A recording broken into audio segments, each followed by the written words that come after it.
Once upon a time, in the western Himalayan foothills, there lived a powerful Magar shaman, Rama, named Puran San. A humble village rested peacefully in the embrace of the mountains, smoke lazily dancing from the chimneys. The village was quiet, the sun breaking through the clouds, illuminating the mountains. It is dawn in the Himalayan foothills, with mist rising from the landscape. Puran San sits in deep meditation inside his humble hut. He carefully arranges the herbs with his fingers. His movements are imbued with a profound connection to the natural world. He has the knowledge and power to heal. His face is calm and composed as he finishes preparing the herbs.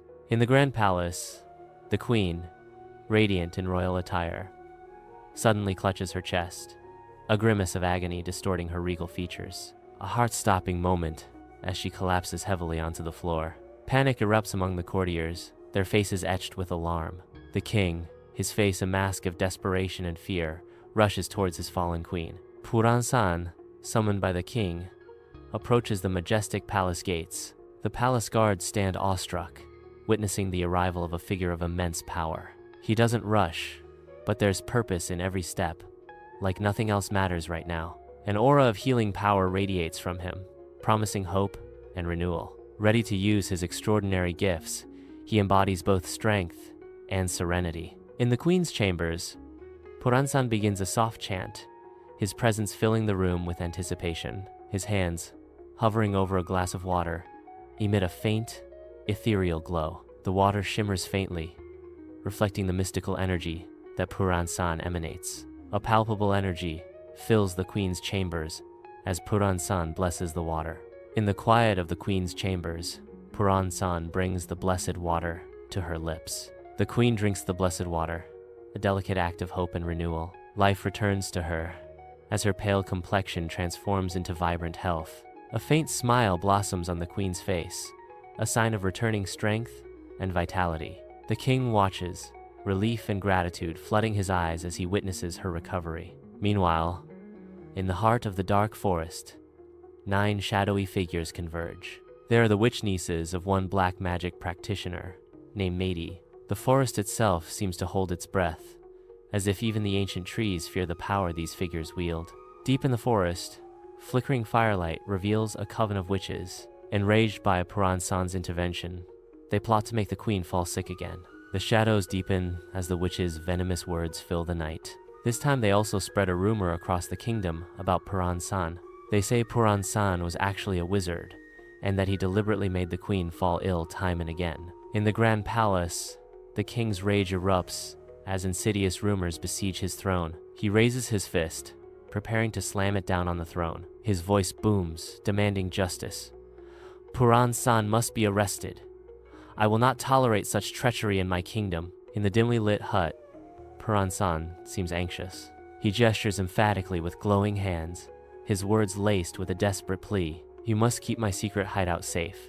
It is of utmost importance, he urges, his eyes locking with his wife's. His wife listens intently, her face etched with worry. He tells his wife not to reveal anything unless the soldiers paid her in gold and other riches. He quickly taught her the ritual charm to penetrate the underworld and went deep before the soldiers arrived. Ethereal energy bursts forth as a mystical portal rips open the floorboards of Puran San's humble abode. Glowing steps materialize, beckoning Puran San into the shadowy depths of the underworld. Without a moment's hesitation, Puran San steps forward, embracing his desperate escape. Puran San begins his descent into the underworld, vanishing into the abyss. Under the cloak of night, a cluster of soldiers bursts onto the scene, torches ablaze. The hut stands empty.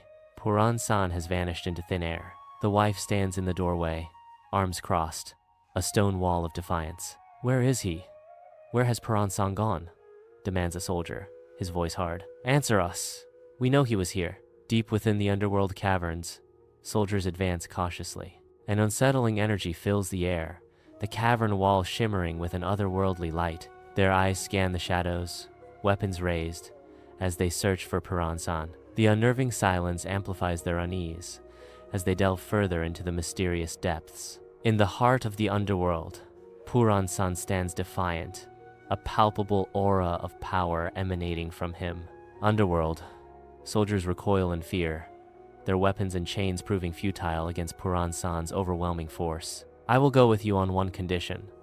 I demand a fair trial before the king." The underworld trembles before Puran San's demand, as his words cut through the oppressive silence. Bathed in the radiant glow of the royal court, Puran San stands with a determined expression. "I stand before you today, not as a traitor, but as a protector of this realm." At the court, he pleaded innocent. He requested that 9 witches be captured quickly, for they were behind all sickness within the royal family. The witch and her niece were brought before the court. There was no escape. Their frantic glances reveal a desperate search for a way out, their expressions a volatile mix of rage and despair. In the heart of the royal court, a young witch steps forward, her voice trembling with the weight of her words. "Without us, illness would vanish, and so would Puran San's purpose." Puran San thought about using his powers to execute the witches, but Puran San and the youngest witch exchange a glowing talisman, its light pulsing with ancient power. She begged that he spare them, and in return, they would give him the knowledge of the cure for the afflicted. Puran San agreed. So, a pact between shamans and witches was made that day. The pact remains even today,